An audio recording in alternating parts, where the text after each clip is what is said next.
우리는 행위가 아니라 무엇으로 구원을 받죠? 하나님의 은혜로 구원을 받습니다.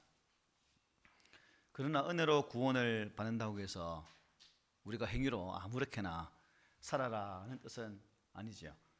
바울은 우리가 구원을 받은 후에 비록 죄 가운데 살고 있지만 그 죄 가운데서 살 수 없는 이유를 지난 시간을 보니까 세례를 통해서 말씀한 바 있습니다. 세례는 우리가 그리스도의 십자가와 부활에 함께 참여했다는 것을 의미하죠. 부활과 십자가와 부활, 무슨 의미일까요? 십자가에 나를 못 박고 내가 죽음을 통해서 예수께서 사망권세 이기시고 다시 사신 그 거룩한 승리가 나에게 임할 것이기 때문에 그 믿음으로 산다는 의미가 담겨 있습니다. 그래서 지난번에 말씀드릴 때에 나는 죽었는가에 대한 제목도 말씀드렸죠. 그래서 우리는 매일매일 나를 죽이는 작업과 또 그 죽이는 작업을 통해서 나의 믿음을 연단하고 연단된 믿음을 통해서 하나님께서 기뻐하실 그러한 성도로 세워져 가야 우리가 그 은혜를 받은 자다운, 은혜 가운데 있는 자다운 삶을 살아갈 수 있다는 사실입니다. 그러므로 저 여러분들은 이 그리스도와 함께 세례를 받은 사람들이라는 이 분명한 믿음의 확신을 가지고 비록 내가 살아가는 삶의 자리에 죄가 붙어 살고 있지만 그 죄에 지지 않고 하나님의 거룩한 의의 말씀으로 승리할 수 있는 그러한 믿음으로 살아가는 우리 모두가 되어야 될 줄 믿습니다. 아멘. 자, 우리가 오늘 본문을 보면 종의 비유라는 말이 나옵니다. 종 누구의 종이다, 누구의 종이다. 바울은 이 종이란 비유를 통해서 다시금 우리의 신분이 어떠한 자인가에 대해서 말씀을 해줍니다. 지난번까지 보았던 1절로 14절의 말씀을 보면 우리 그리스도인들은 죄의 뭐였습니까? 노예였습니다. 즉 죄의 종이었다는 것이죠. 그리고 비록 죄의 종이었지만 예수 그리스도를 믿음을 통해서 우리의 신분이 바뀌었다는 거죠. 죄의 종에서 의의 종으로, 즉 하나님의 사람으로 변화되었다는 사실입니다.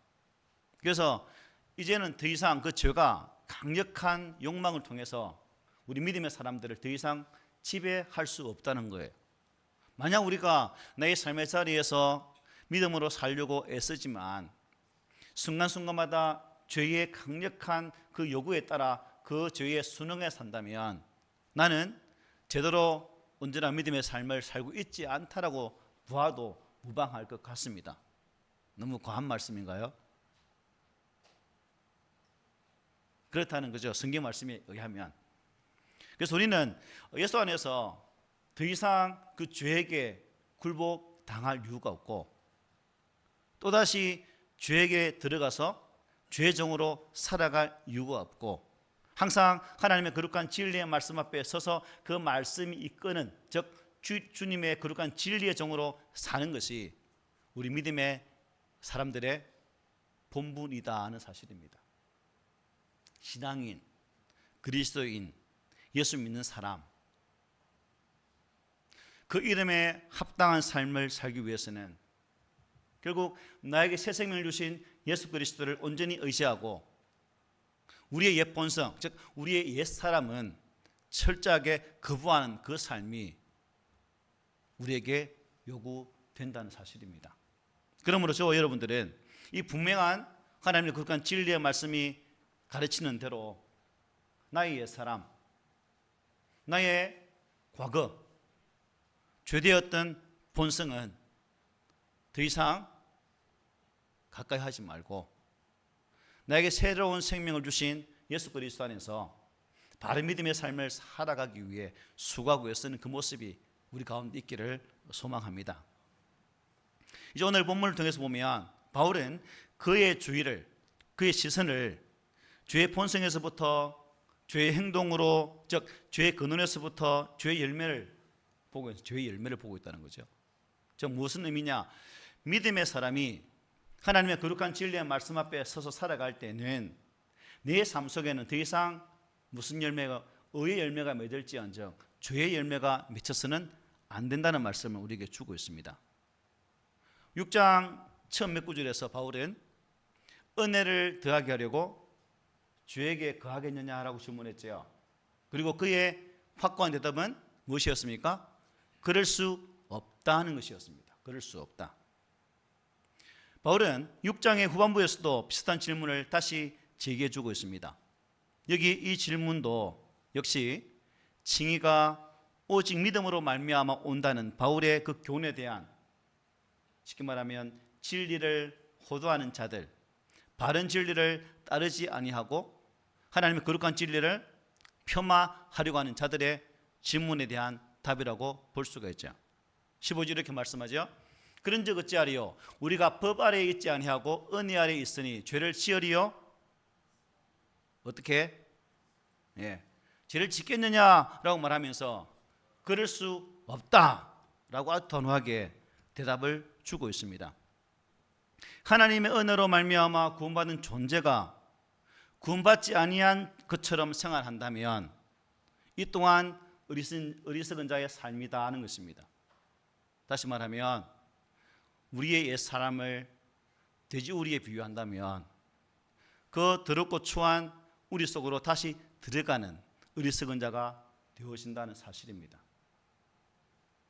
추하고 더러웠던 나의 옛생활, 하나님께서 기뻐하지 않았던 나의 옛생활은 더 이상 새 주인이신 예수님께서 기뻐하지 않는다는 것이죠. 그러므로 우리는 나의 새 주인 대신 예수 그리스도를 모시고 있는 성도라면 그 주인을 영화롭게 하고 또한 그 주인의 이름을 나의 삶을 통해서 드러내는 그런 삶을 살아가야 된다는 거예요. 이것이 성경이 요구하는 것이고 아마 우리 주님께서도 하나님께서도 우리 믿음의 성도들에게 그것을 기대하실 것입니다. 나를 믿는 자가, 나를 따르는 자가, 하나님의 거룩한 말씀 앞에 서 있는 믿음의 백성들이 언제나 나의 영광스러운 이름을 나타내고 우리의 삶을 통해서 그 존귀하신 분을 드러내기를 간절히 원하고 있다는 사실입니다. 어떻습니까? 저와 여러분들은 나의 삶의 자리에서 하나님의 영화로움을, 하나님의 영광스러움을 잘 나타내고 있습니까? 그리고 나의 삶을 통해서 예수님의 거룩한 품격을, 예수 그리스도의 그 신실하신 은혜의 인격들을 잘 나타내는 삶으로 살아가고 있습니까? 아니면 전혀 구분이 되지 않는 물에 물 탄 듯 술에 술 탄 듯 예수 믿는 사람인지 아니면 불신자인지 전혀 구분이 없는 그런 삶을 살고 있지는 않습니까? 바라기는 내가 예수를 믿는 자라고 자처한다면 내 인생의 주인은 예수가 되었다라고 믿는 성도라면 이제 우리는 나의 삶을 보다 더 경건한 모습으로 내가 거룩하니 너희도 거룩하라는 그 말씀에 의지해서 우리의 거룩한 본성들을 회복하기 위해서 영적 수고로움을 잘 감당하는 그런 성도들이 되었으면 좋겠습니다. 우리 기독교는, 즉 이 복음은 여러분 다른 종교와 아주 중요한 차이가 하나 있습니다. 그게 뭘까요? 복음은 우리에게 무엇인가를 요구한다는 거예요. 뭘 요구할까요? 변화를 요구한다는 겁니다. 변화. 뭘요? 변화. 다른 말로 말하면 성숙이죠. 성숙. 어린아이처럼 머물러 있는 그 모습이 아니라 예수 그리스도 안에서 변화되어진 인격으로 예수를 닮아가는 그러한 변화가 우리 가운데 있어져야 된다는 사실이죠. 옛 생각과 가치관 얽매여서 옛 사람의 풍습을 그대로 따르는 것이 아니라 옛 사람의 가치관과 그런 풍습들을 단호하게 끊어버리고 새로운 생각과 새로운 가치관으로, 즉 예수 그리스도의 인격의 모습으로 변화되어진 삶을 우리는 살아가야 되는 거예요. 그럴 때 우리는 새로운 삶을 살 수 있는 것이고 또 하나님의 그 요구 앞에 오늘 서는 그런 성도가 될 수 있다는 사실입니다. 오늘 본문에서 사도 바울은 예수 안에서 새롭게 되어진 우리의 삶 속에서 구체적으로 어떤 변화가 일어나야 되는지를 말씀하고 있죠. 여러분 말씀 한번 읽어보셨나요? 16절을 보면 이렇게 말씀해요. 너희 자신을 종으로 내주어 누구에게 순종하든지 그 순종함을 받는 자의 종이 되는 줄을 너희가 알지 못하느냐. 혹은 죄의 종으로 사망에 이르고 혹은 순종의 종으로 의에 이르느니라 하고 말씀합니다. 무슨 말씀일까요? 예수 그리스도 안에서 구원받는 우리는, 즉 우리 안에 어떤 변화가 일어나야 되냐 하면 주인이 바뀌어지는 삶의 변화가 있어야 된다는 겁니다. 주인. 우리가 누구에게 순종하든지 우리의 순종함을 받는 자가 우리의 주인이라는 사실입니다. 어떤 사람이 어떤 사람인지를 알 수 있기 위해서는 그 사람이 누구에게 순종하고 있는지를 보면 알아요. 놀랍게도 그 열쇠는 누구에게 있을까요? 나 자신에게 있다는 겁니다. 나 자신에게. 나는 누구에게 순종하고 있는가? 나는 누구를 나의 주인으로 삼고 살고 있는가에 대한 분명한 모습이 우리의 현재의 현주소를 말씀해 주고 있다는 사실입니다. 어떻습니까? 사도 바울이 우리에게 주시는 이 메시지가 현대를 살고 있는 우리들에게는 참 거북스러운 그런 말씀이기도 하고, 급박하게 살아가고 있는, 좀 분주하게 살아가고 있는 오늘 우리들에게 이런 말씀을 주면서까지 너는 네 주인이 누구인가? 라는 이 질문 속에 저와 여러분들은 어떻게 대답을 해야 될까요? 나는 누구에게 순종하고 있는가? 바라기는 저와 여러분들이 진정한 구주 예수 그리스도 안에 있는 구원받는 백성들이라 자처하기 때문에 우리는 의의 종으로서 하나님의 거룩한 진리 앞에 서서 그 진리를 온전히 순종할 수 있는 그런 믿음이 있기를 소망합니다. 이어지는 17, 18절을 보면 이렇게 말씀해요. 갑자기 하나님께 감사리로다. 너희가 본래 죄의 종이더니 너희에게 전하여 준 바 교훈의 본을 마음으로 순종하여 죄로부터 해방되어 의에게 종이 되었느니라고 말씀합니다. 바울은 갑자기 순종, 종, 주인이 누구냐 말씀하시다가 갑자기 하나님께 감사합니다라는 찬송을 드리고 있습니다. 왜 바울은 갑자기 감사의 찬송을 올리고 있을까요? 그 이유는 죄의 종이었던 우리들을 의의 종으로 만들어주신 하나님의 그 은혜를 생각하니까 찬송을 드리지 아니할 수 없었다는 사실입니다. 불현듯 우리에게 찾아오는 그 무엇이, 즉 내가 하나님 앞에 섰을 때 여러분 내가 구원받은 그 은혜 앞에 너무 감사하지 않을 수 있겠냐는 말입니다. 이번 주간에 저희 남동생, 제 밑에 동생 막내에게 전화를 했습니다. 그런데 여보세요 하는 말을 듣는 순간 눈물이, 제가 잘 울지만 짠보지만 유독 갑자기 눈물이 팍 쏟아지는 거예요. 막내하고 통화하는데 갑자기. 그래서 야 무슨 일이 있냐 라는 말을 하면서 학수야 아버지가 이래서 자주 우셨나 보다. 왠지 모르게 네가 살아가는 모습이 유추되니까 불안하고 근심되니까 아버지가 많이 우셨다는 말씀하셨는데 형 마음이 그런 것 같다. 그 동생을 향한 사랑이겠죠.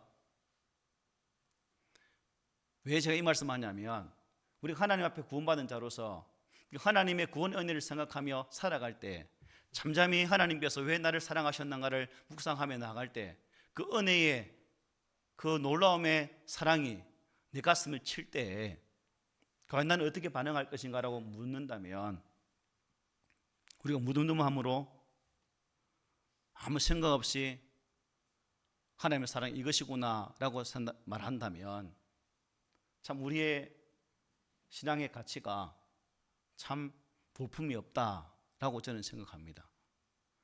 하나님 은혜에 대해서 느끼는 강도, 하나님의 사랑의 능력이 내 삶을 온전히 변화시키고 지금도 강건하신 그 사랑이 계시기 때문에 내가 살아가고 있다는 그 은혜 앞에 우리가 온전히 서 있다면 감사하지 않을 수 없고 감격하지 않을 수 없고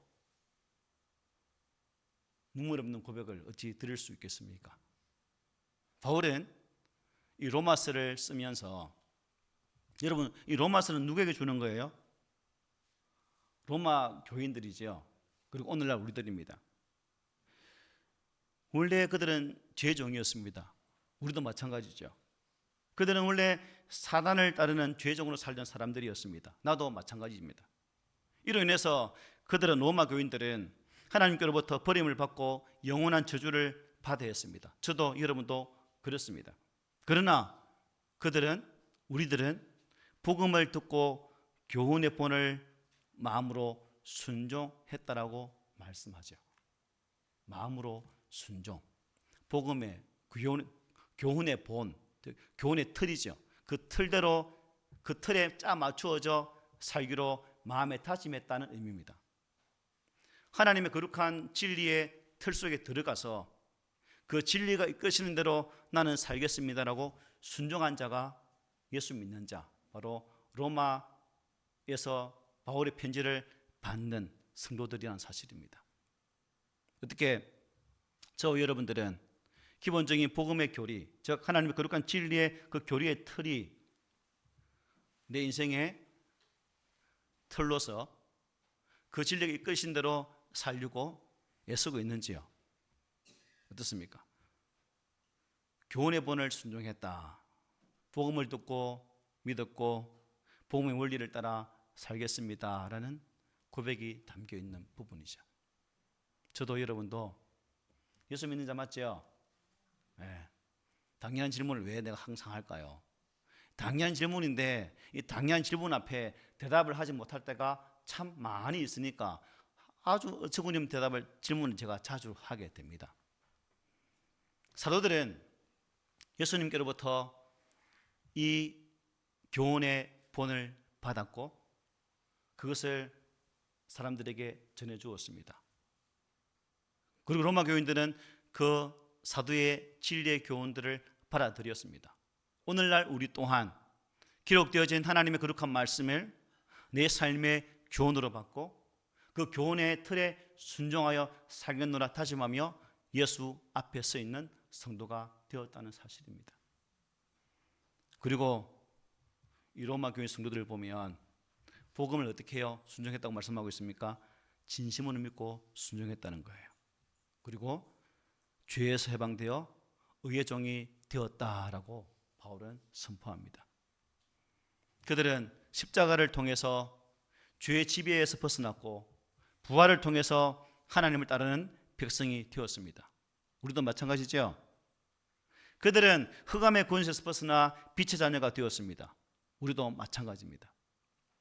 그들은 정욕에서 복종하여 살던 그 죄의 틈에서 벗어나서 성령을 따르는 삶으로 변화되었다는 사실을 말씀해 줍니다. 로마 교회 성도들이 이랬다면 오늘 이 시대의 우리들도 동일하다는 거예요. 더 이상 어둠의 자녀로, 더 이상 죄의 종으로, 더 이상 주 예수와 벗하지 않는 삶의 자리에 있어서는 안 된다는 것이죠. 매 순간마다 그리스도 안에서 그분의 거룩한 진리의 은혜를 받은 자로서 빛의 자녀답게 살아가는 우리가 되어질 때에 우리의 입으로 바울이 갑자기 하나님께 감사하겠습니다라고 찬양했던 것처럼 할렐루야라고 하나님께 감사의 찬양을 올릴 수밖에 없는 거죠. 어떻습니까? 나를 향한 하나님의 사랑, 나를 구원하신 하나님의 은혜가 놀랍도록 감사하십니까? 어때요? 심각한 얼굴을 하지 마시고 이때는 웃어야 됩니다. 이 질문 속에는 하나님 은혜가 어떻습니까? 라고 묻는데 침침한 컴컴한 얼굴로, 구름 가득 찬 얼굴로 고개 숙이면 어찌합니까? 그때는 고개 탁 들고 할렐루야라고 이렇게 대답해야 되지 않겠습니까? 맞죠? 네. 그래서 우리가 이 변화되어진 삶, 문제는 예수를 믿지만 신앙생활을 하고 있지만 예배도 잘 드리고 있지만 바울이 고백한 것처럼 우리 안에는 두 가지 소욕이 싸우고 있다는 게 문제죠. 육체의 소욕과 성령의 소욕이 싸우고 있다는 거예요. 그래서 우리가 매일 전투하잖아요, 그죠? 요놈의 육신의 욕심이 이기면 오늘도 실패네. 그러나 성령의 소욕이 이기면 할렐루야, 하나님 감사합니다, 오늘도 이겼습니다라고 고백할 수 있는 거죠. 그래서 우리는 매일 내 속에 있는 두 가지 법, 육신의 법과 성령의 법이 싸우고 있음을 기억하면서, 또 우리가 구원받은 주의 자녀이기 때문에 나는 더 이상 죄의 종이 아니라는 사실을 인정한다면 육신의 소욕에 지배당하는 인생이 아니라 성령의 소욕에 지배받는, 성령의 법으로 지배받는 그러한 성도가 되어져야 된다는 것이죠. 여러분, 저도 여러분도 지금도 이 치열한 영적 싸움 전쟁 속에 있고, 나의 선택에 따라서, 나의 순종에 따라서 우리의 삶은 완전히 변화될 수 있다는 사실입니다. 그리고 내가 먼저 변화해야 될 것이 무엇이냐? 예수 믿었다면 내 속에 인정이 있어야 되겠죠. 뭐예요? 나의 주인은 이제 변화되었습니다. 주님, 내 주인은 이제 세상의 그 무엇이 아니라 오직 한 분 예수 그리스도가 내 삶의 주인 됐습니다라는 이 분명한 선언과 선포가 우리 가운데 있어져야 한다는 거죠. 그럴 때 기쁨으로 하나님의 거룩한 진리 앞에 순종하며 의궤정으로 당당하게 살아갈 수 있다는 사실입니다. 그러므로 주인이 바뀌었다면 우리 안에 그 주인이 원하시는 요구대로 변화된 삶을 살아가기 위해서 처절한 싸움이 있기를 소망합니다. 아멘. 그리고 19절 보십시오. 우리 19절 함께 읽어보겠습니다. 시작. 너희 육신이 연약함으로 내가 사람의 예대로 말하노니 전에 너희가 너희 지체를 부정과 불법에 내주어 불법에 이른 것 같이 이제는 너희 지체를 의에게 종으로 내주어 거룩함에 이르라. 아멘. 자, 거룩함에 이르라. 즉 삶의 변화, 우리의 삶의 목표, 지향하는 목표가 어떻게 된다는 거예요? 바뀌어져야 된다는 겁니다. 자, 주인이 바뀌면 우리의 모든 것이 바뀌는 거죠. 왜요? 주인이 요구하는 것이 다르기 때문에. 자, 내가 요구하는 것과 우리 장립사가 요구하는 것이 같을 수 있나요? 달라요. 그런 의미예요. 그런 의미. 주인이 바뀌면 그 바뀐 주인이 요구하는 대로 살아가야 된다는 것입니다. 우리를 죄로부터 불러주신 하나님은 우리에게 무엇을 기대하실까? 하나님이 나에게 무엇을 기대하실까? 변화되기 전 죄가 우리를 주장할 때는 우리의 지체를 부정과 불법에 어떻게 됐다고요? 내주었다라고 말씀하고 있죠. 그러나 이제는 주님이 우리의 주인이면 그 목표가 어떻게 해요? 달라져야 된다는 겁니다. 이제는 네 지체를 누구에게? 의에게 종으로 내주어 어디에 이르라? 거룩함에 이르라고 말씀하고 있습니다. 거룩함이 우리가 따라야 할 삶의 길이다 하는 것입니다. 하나님은 우리들을 거룩하게 하시려고 불러주셨어요. 하나님을 나의 주님으로 삼는다면, 섬긴다면 나의 삶의 목표도 변화되어져야 된다는 겁니다.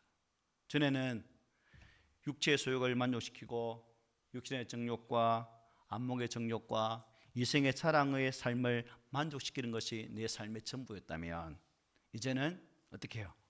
하나님의 거룩함에 이르는 것이 우리의 삶의 목표가 되어져야 된다는 것입니다. 예수를 믿는 것은 단순히 평안과 복을 비는 그런 기복신앙이 아니에요. 보다 높은 가치를 추구해야 됩니다. 하나님의 뜻을 이루고자 하는 거룩한 열망이 있어야 된다는 거예요. 거룩한 열망. 셰퍼, 프란시스 셰퍼가 암이 걸려서 이제 죽음을 앞두고 있을 때 그가 마지막으로 미국의 기독인들에게 아주 강한 말씀을 선포하게 됩니다. 그래서 제가 그가 외쳤던 몇 마디를 적어왔는데요. 여러분의 삶의 목표가 행복이라면 불신자와 다른 것이 무엇입니까? 그리스도인들의 삶의 목표는 행복 그 이상이어야 합니다. 여러분 가운데 거룩함을 삶의 목표로 삼은 사람이 있습니까? 라고 저는 이렇게 강하게 못했지만 셰퍼는 이제 암에 걸려서 마지막 죽음을 앞두고 아주 엄청난 강력한 메시지를 미국 사람들에게 선포했습니다. 내가 의의 종이 되었다면 그의 열매는 뭐예요? 거룩함이라는 사실입니다. 나는 과연 무엇을 얻기 위해 예수 믿는가? 나는 무엇을 이루기 위해 예수님을 믿고 있는가? 나는 무엇을 이 땅에서 실현하기 위해 예수 그리스도를 내 인생의 주인으로 삼고 살고 있는가에 대한 분명한 이 질문에 대한 답변이 누가 해야 될까요? 제가요? 여러분 스스로가 해야 됩니다. 나는 어떤 삶을 살고 있는가? 참 여러분, 예수 믿기 전이었다면 이런 고민할 필요 있을까요? 없죠. 그래서 20절에 이렇게 말합니다. 너희가 죄의 종이 되었을 때는 의에 대하여 자유로웠다. 내가 이렇게 살든 저렇게 살든 거룩을 추구하든 거룩을 추구하지 않든 상관이 있습니까? 전혀 상관없어요. 왜? 나의 종, 나의 주인, 죄가 인도하는 대로 살면 되는 거예요. 그리고 적당히 양심에 눈 감고 다른 사람도 하는데 뭐 나도 가면 어떻게? 신호위반 대충 해도 되고 적당히 사기도 치고 거짓말도 하고 뭐 다른 사람 다 하는데 나는 어때? 라고도 살 수 있죠, 우리가. 그러나 우리의 주인이 바뀌었다는 거죠. 우리의 주인이. 그렇다면 주인이 원하는 거룩한 부담감이 누구에게요? 나에게. 거룩한 부담감. 이제는 하나님의 자녀가 되었기 때문에 하나님을 아버지로 나의 주인으로 삼고 있기 때문에 그분을 모시고 있다면 그분의 꿈으로 그분이 원하시는 대로 우리의 삶의 방향 또한 변화되어지고 그 거룩함을 담기 위해 애써야 된다는 사실입니다. 우리의 목표를 여러분 하향 평준하면 안 됩니다. 옆에 있는 사람 보고 저분이 저 정도니까 나도 이 정도 하면 되겠지. 그러면 믿음이 좋은 사람일까요? 나쁜 사람일까요? 믿음이 별로 안 좋은 사람이 옆에 사람 맞추고 가면서 A가 저 정도면 나는 A만큼 하면 되겠네 라고 생각하면 안 됩니다. 누굴 바라보면서요? 사람을 바라보지 말고 하나님을 바라보면서 우리의 삶을, 우리 믿음의 삶을 살고 거룩한 삶을 살기 위해 애쓰는 수고가 있어야 된다는 겁니다. 사람 보지 맙시다. 사람 보면 뭐만 생기대요? 사람 보면 뭐만 생기대요? 화딱지만 생기지 않습니까? 질투만 안 나던가, 질투 안 나던가요? 원망 안 나던가요? 저 인간 왜 저래? 저 인간만 없으면 살만 나겠어. 이게 사람 보면 이래요. 그런데 하나님 보면 우리의 시선이 바뀌면 그렇게 될 수 있다는 사실입니다. 그렇다면 주인이 바뀌었죠. 삶이 추구하는 방향이 바뀌었다면 이제 무엇이 바뀌어야 될까요? 내 삶에 나타나는 삶의 열매가 바뀌어야 됩니다. 이어지는 21절, 22절 말씀하고 있죠. 너희가 그때에 무슨 열매를 얻었느냐? 이제는 너희가 그 일을 부끄러워하나니 이는 그 마지막이 사망입니다. 그러나 이제는 너희가 죄로부터 해방되고 하나님께 종이 되어 거룩함에 이르는 열매를 맺었으니 그 마지막은 영생이라 말씀합니다. 먼저 바울은 로마교회 성도들에게 이렇게 묻습니다. 하나님을 알지 못할 때 그때는 너희가 무슨 열매를 얻었느냐라고 물었죠. 근데 본문 말씀하기는 그때는 무슨 열매? 부끄러운 열매를 맺었다 말씀해요. 그 부끄러운 열매가 무엇일까요? 갈라디아 5장에 보면 아주 자세하게 잘 나와 있죠. 육체의 일은 분명하니 곧 음행과 더러운 것과 호색과 우상 숭배와 주술과 원수 맺는 것과 분쟁과 시기와 분냄과 당 짓는 것과 분열함과 이단과 투기와 술 취함과 방탕함과 또 그와 같은 것들이라. 전에 너희에게 경계한 것 같이 경가하노니 이런 일을 하는 자들은 하나님의 나라를 유업으로 받지 못할 것이요. 이런 일을 하는 자들은 하나님의 일을 유업으로 받지 못한다. 즉 부끄러운 열매를 맺으면 하나님의 나라에 이르지 못한다는 거예요. 하나님 나라에. 그때 즉 부끄러운 일을 쫓았을 때는 육체의 소욕을 맺었습니다. 그런데 그때는 그것이 죄인 줄을 몰랐죠. 당연히 내 본성이 이끄는 대로 생각했고 행동했다는 겁니다. 그러나 이제는 그 일을 어떻게 해요? 부끄러워한다는 거예요. 부끄러워한다는 거예요. 하나님을 알고 의의 종이 되고 보니까 그것이 얼마나 부끄러운 거, 얼마나 수치스러운지를 깨닫게 되었다는 것입니다. 예수 안에 있을 때와 예수 밖에 있을 때의 가치관이 바뀌니까 생각도 바뀌게 되어지고 행동도 바뀌게 된다는 거죠. 이제는 하나님을 주인 삼고 거룩한 비전으로 목표로 바뀌었다면 우리의 삶의 열매도 바뀌어져야 됩니다. 곧 거룩함에 이르는 열매, 곧 성령의 열매를 맺어야 되죠. 바울은 갈라디아 5장에서 성령의 열매 몇 가지를 말씀하고 있죠? 9가지. 그 열매를 맺어야 된다는 겁니다. 우리 예수님도 그 열매를 보고 그 나무를 안다라고 말씀하셨어요. 여러분이 나무입니다. 신앙이 나무입니다. 그 나무의 열매가 어떻게 맺느냐에 따라서 여러분이 판단받게 된다는 겁니다. 나쁜 나무에서 좋은 열매 기대하기 어렵습니다. 좋은 나무에서 좋은 열매가 맺히는 법이죠. 우리가 복음성가 중에 내가 주인 삼은 노래 있죠. 가사를 입으로 설교 준비하는 중에 또 적어봐 봤어요. 까먹을까 봐. 내가 주인 삼은 모든 건 내려놓고 내 주인 대신 주 앞에 나가 내가 사랑했던 모든 건 내려놓고 주님만 사랑합니다 하는 고백. 이게 주인이 바뀌어진 자의 고백이고 또 우리들의 고백이 되어야 될 줄 믿습니다. 여러분, 회개라는 단어는 회개는 두 단어로 되어 있는 거죠. 두 단어. 회개, 뉘우칠 회, 고칠 개입니다. 회개는 단순히 뉘우치는 것으로 끝나지 않아요. 그러면 어디까지 나가야 돼요? 내 행동을 고치는 자리까지 나가야 진정한 회개를 한 사람이라고 볼 수 있는 거죠.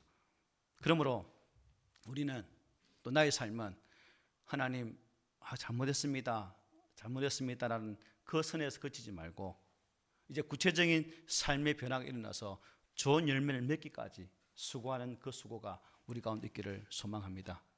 말씀 읽겠습니다. 여러분, 주인이 바뀌고 목표가 바뀌고 열매가 바뀌면 마지막으로 무엇이 바뀔까요? 우리 인생이 마지막으로 바뀝니다. 읽었던 본문 21절 22절 한번 더 볼게요. 너희가 그때에 무슨 열매를 얻었느냐? 이제는 너희가 그 일을 부끄러워하나니 이는 그 마지막이 사망입니다. 그러나 이제는 너희가 죄로부터 해방되고 하나님께 종이 되어 거룩함에 이르는 열매를 맺었으니 그 마지막은 영생이라. 우리 23절 다 함께 시작. 죄삭은 사망이요 하나님의 은사는 선물은 그리스도 예수 안에 우리 주 안에 있는 영생이니라. 아멘. 죄는 사망입니다. 그러나 하나님의 자녀로서 거룩한 열매를 맺는 사람들에게는 영생이 선물로 주어집니다. 이 영원한 생명 은혜. 여러분, 영생이란 하나님의 영원한 나라에서 누리게 되어질 복을 말씀합니다. 새로운 생명, 이 거룩한 생명이 바로 영생의 은혜죠. 로마서 6장이 이제 이렇게 하면서 마무리를 주고 있습니다. 1절에서 이런 말씀을 했죠. 우리가 은혜를 더하게 하려고 죄에 가하겠느냐. 오늘 보면 15절에서는 우리가 은혜 아래 있으니 죄를 지으리요. 바울의 단호한 선포는 그럴 수 없다는 것이었습니다. 사랑하는 성도 여러분, 사단은 지금도 우리에게 속삭입니다. 야, 네 옛날 본성이 있잖아. 그대로 살아. 죄 짓는 것이 얼마나 좋았냐, 즐거웠지 않냐. 그 길 다시 가. 그 길 다시 가. 뭐 은혜 안에 은혜로 구원받았는데 하나님 은혜로 용서해 주지 않겠니? 그냥 그대로 살아 라고 사단은 지금도 소곤소곤 우리에게 다가와서 이야기합니다. 여러분 뭐라 말씀해야 될까요? 그럴 수 없다. 본문 말씀처럼 그럴 수 없다라고 단호하게 선포해야 되겠죠. 안 돼라고 말해야 되겠죠. 안 돼라고. 여러분, 내가 누구인가? 나는 어떤 사람인가?